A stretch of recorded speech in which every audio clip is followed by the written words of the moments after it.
think that ghost notes was just this cool little fancy thing that only good drummers did. And I found out later on that ghost notes actually play a really important role in your drumming, both stylistically and mechanically. Ghost notes serve a purpose. So I think every drummer should know how to play ghost notes. It's a very necessary skill as far as I'm concerned. And I'm just going to show you two really simple exercises. It's actually just one exercise with a slight variation. So with this one exercise that I'm going to show you, you're going to be able to start to develop your ability to play ghost notes on your snare drum. Now, the whole idea about playing ghost notes is to be able to, all you're doing really, when you're playing ghost notes, you're subdividing the bar. There's a lot of rhythmic activity that happens between the quarter notes, and you're just bringing some of those out on a quieter level. So the tricky thing, I guess, when you're first learning how to play ghost notes with your whatever hand you play your snare with, whether you're left-handed or right-handed, the idea is to be able to play, dynamic strokes, loud strokes up here, and then quieter strokes down here with the same hand. The tricky part comes when you're starting to develop your ability to do this, because sometimes, or a lot of times actually, you'll have a loud stroke immediately following a quiet stroke, and you're doing it with the same hand. So there's a way that I'm going to show you. It's really not that hard, but just to let you know, that's what happens when you're playing your snare. You got loud strokes, you got soft strokes, sometimes immediately following each other, and you have to be able to keep that separation happening with one hand. So that's what I'm going to show you how to do. So there's a very simple sticking that I'm going to show you, and if you do this with practice over a couple of months, your ghost notes are going to sound sweet. So let's get into this.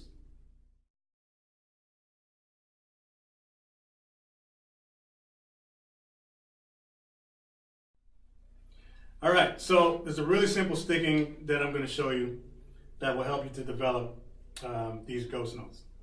And all it is really is just a string of 16 notes, and there's 8 of them. So the pattern is right, left, right, left, left, right, left, left, right, left, right, left, left, right, left, left. Okay, so it's like that.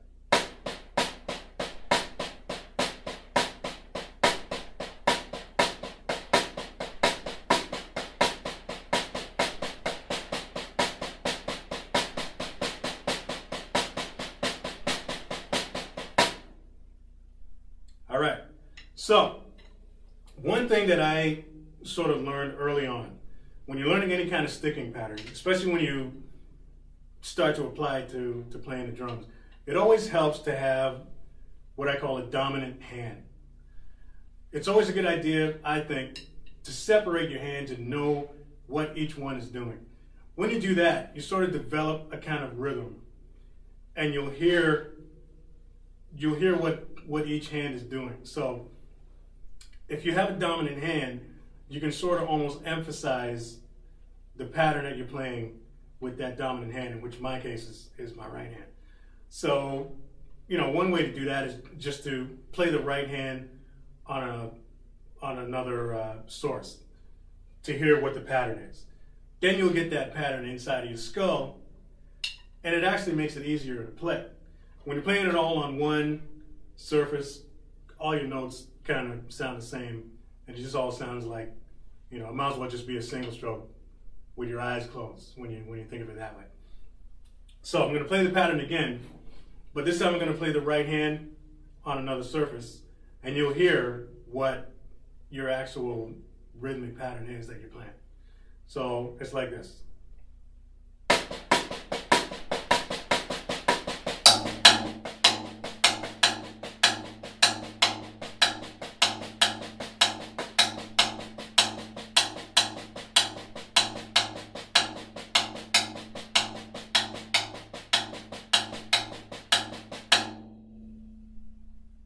So that's it. I learned all of my rudiments this way. When you learn to separate the hands and you start to play that pattern around the kit, it really makes it a lot easier to play. And you can get it, for me anyway, it just makes it a little bit easier for me to get a little more creative with it. So that's a bit of a side tip. For now, this is what our pattern is.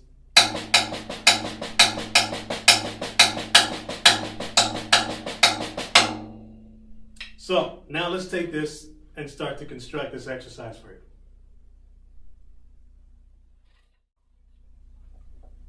All right, so the fun part for me, for learning any kind of sticking exercise, is taking it from the pad and moving it to the kit. Because now you can actually, try to start to make some music out of this pattern. So what I'm gonna do is I'm gonna show you two different steps to this exercise. I'm gonna start with the hands. We're just gonna play the right hand on the ride. We're going to play the left hand on the snare. And the idea, particularly with playing the snare drum, is you want to try to keep your soft strokes down here. And one thing that somebody told me this once, I don't know if these guys actually do it, but one guy told me that sometimes these drum corps drummers, when they're working on their lifts and their levels and stuff, they sort of think of like an imaginary line, maybe 1.5 inches or 2 inches off your snare drum. And they just try not to let the tip of the stick go past that imaginary line. It just kind of helps them to keep the soft strokes down a little bit more, to keep those notes a little bit quiet. So, first thing I'm going to do then is just use the hands. Right hand on the ride, left hand on the snare. The second thing I'm going to do, I'm just going to go right into it because you'll get the point, is I'm going to bring the bass drum in. And the right hand is going to play exactly what the right foot is playing. So these two, the ride and the bass drum, are going to be in sync. They're going to be playing exactly the same thing. And then the left hand is going to continue to play ghost notes on the snare. So that is going to sound like this.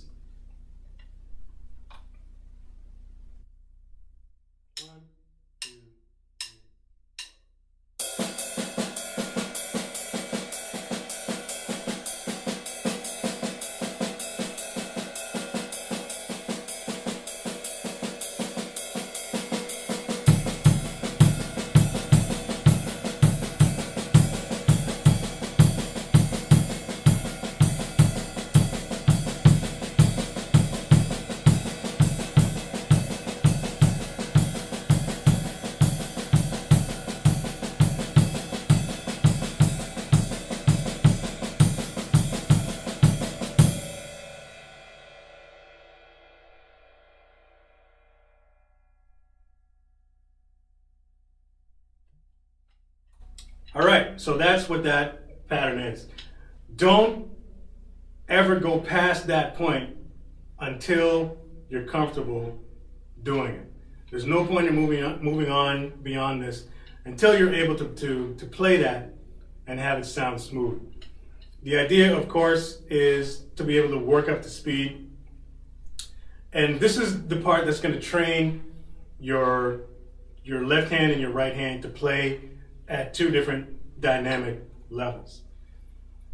Eventually, when you bring that bass drum in, you're going to be playing the bass drum in your right hand nice and strong, while your left hand is going to be down here, like dynamically. You're going to keep those notes with your left hand nice and quiet. It's going to be about half the volume as what your right hand and your right foot are playing. So again, the idea is to be able to play this, work up to speed so that you can play it faster and still have it sound clean.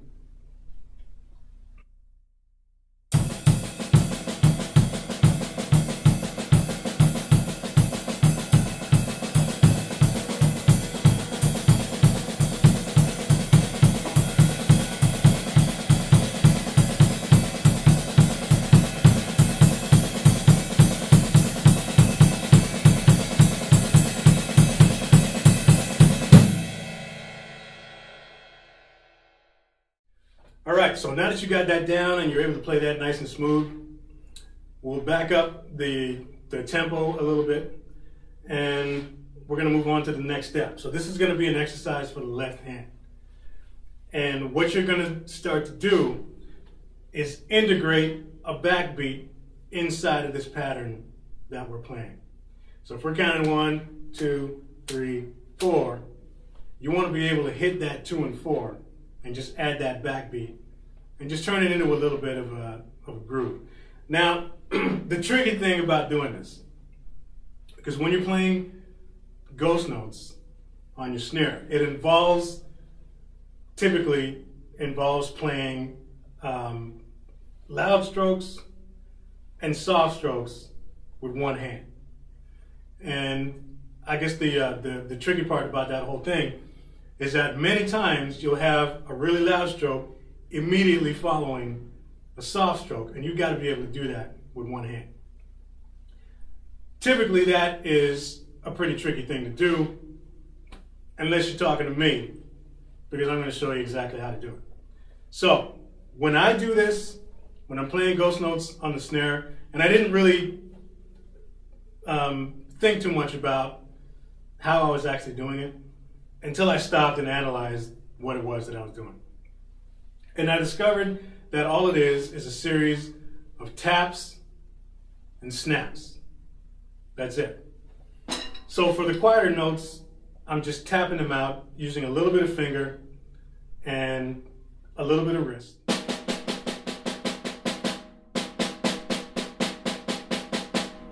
And for the louder strokes, it's a lightning quick snap of the wrist to get that louder stroke out.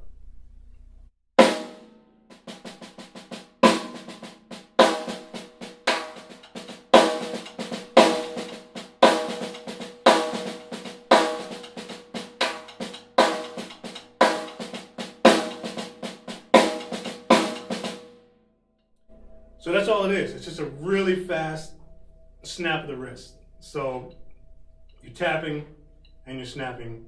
That's it. Once you get used to doing that, then everything becomes really easy. So the next thing is to go back to the original exercise and play that pattern, but we're going to add that 2 and 4 backbeat on the snare drum. So that is going to sound like this. 1, 2, 1, 2, 3, 4.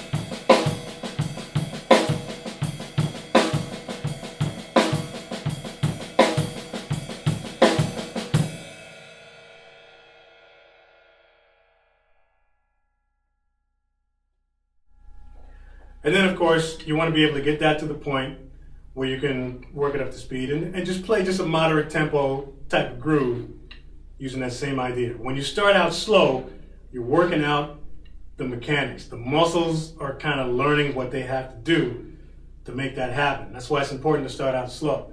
Once you speed it up, the muscles already know what to do, and it's going to sound clean when you speed it up.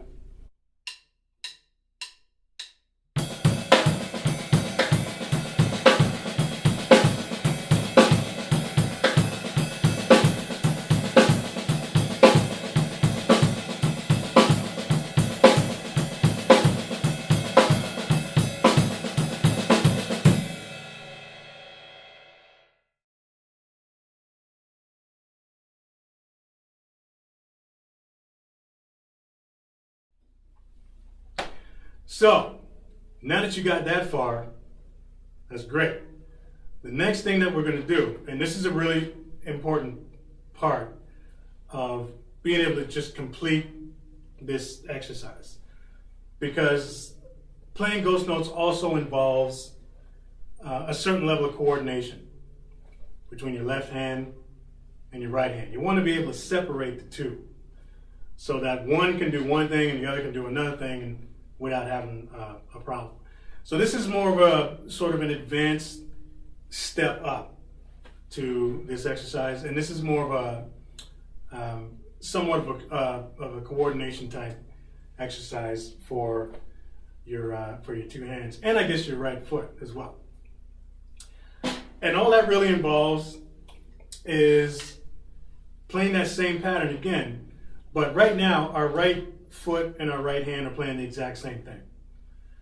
What we're going to do with the right hand is we're going to switch to just playing quarter notes and keeping everything else the same. So your bass drum is going to continue to play that pattern that the right hand was playing originally, and you're still going to be, playing that left hand pattern on the snare along with that backbeat, but you're going to be playing quarter notes with the right hand. This is going to take a little bit of time, especially when you start working on getting it to sound clean and sharp. But it will happen. It's all muscle memory. It's just all muscle memory. Once your muscles learn what to do, then everything becomes easy. And then once you speed it up, it still sounds clean. That's why it's always important not to just rush into something too fast. Like, your muscles need time to be able to learn what to do. So that's what we're going to do now. I'm going to play the same pattern, but I'm going to switch to playing quarter notes with the right hand. So I'll start out by playing the original pattern, and then I'll just switch right to playing quarters with the right hand. Here we go. 1, 2, 1, 2, 3, 4.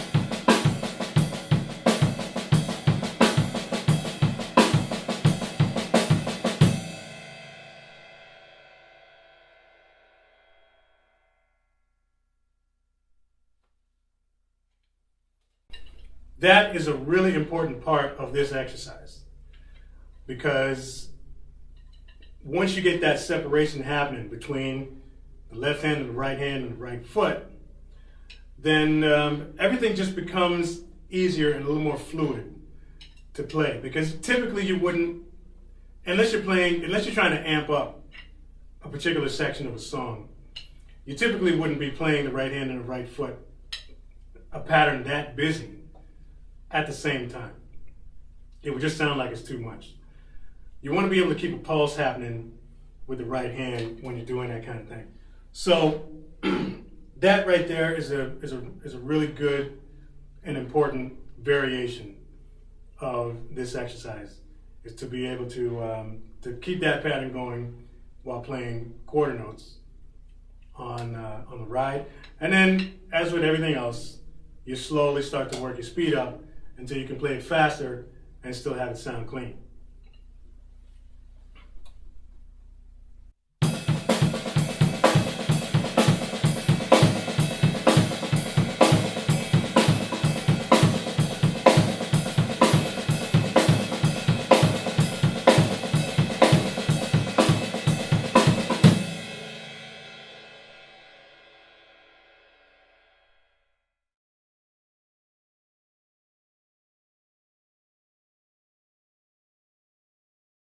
Here's a little tip that you can use when you're learning how to play your ghost notes, and even after you learn them and you just want to be able to just apply this to your normal playing. Something that you might not know about your snare drum is the way this thing is kind of put together.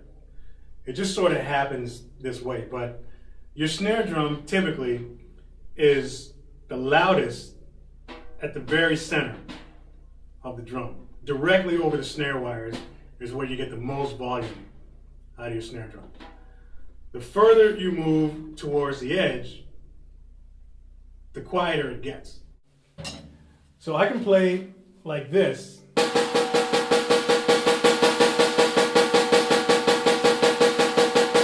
And as I move towards the center of the drum, you'll hear it just gradually and automatically get louder.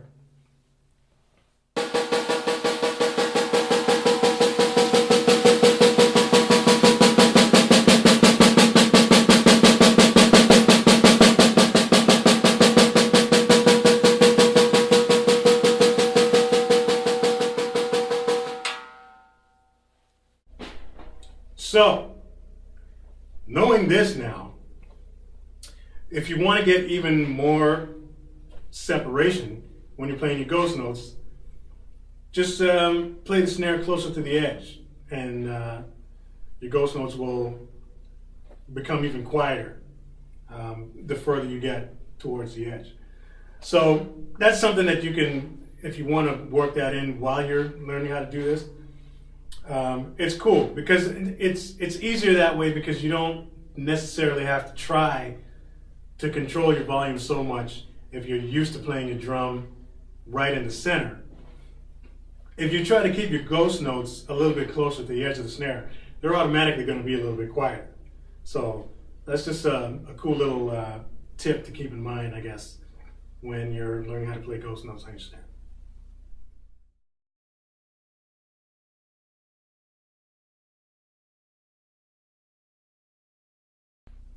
Another cool thing that we can add to this exercise is we can start to add a drag to the pattern. Typically when you're playing, especially with funk grooves and stuff, a lot of times we don't just stick to playing just straight single taps. There's a lot of drags that happen when you're playing funk grooves, and it's just a cool, tasty little thing that you can do.